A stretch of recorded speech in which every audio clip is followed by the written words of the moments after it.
Il Vinitaly in questi giorni è stato anche una passerella per i VIP, sono passati molti politici, Maroni, Vendola, Renzi e poi anche Gianni Morandi. Oggi è stata invece la volta di Oliviero Toscani, il fotografo protagonista di molte campagne shock. Ebbene, ha parlato con il nostro Federico Fusetti del vino, ma anche dei Veneti e del Veneto.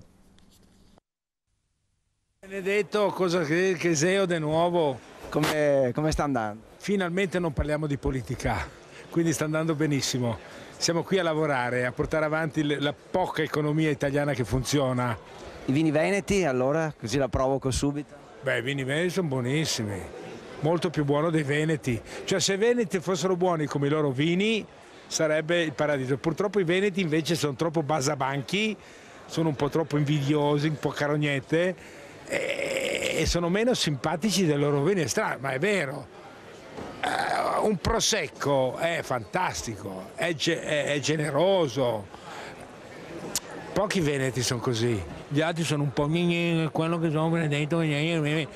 No, abbiamo solamente fatto delle diarree di costruzione di cemento. Cioè, se io fossi il Palladio, scusate, che era veneto, e venissi nel Veneto, comincerei a vomitare a vedere quello che voi, i vostri nonni, i vostri padri hanno fatto in questa regione. Cioè, noi siamo veramente dei Mona. Questo è il paese, per cambiarlo. L'Italia abitato da Mona. Oliviero Toscani, sempre lui. Ebbene, adesso andiamo a vedere come sarà il tempo nelle prossime ore. A naso sento che sta migliorando.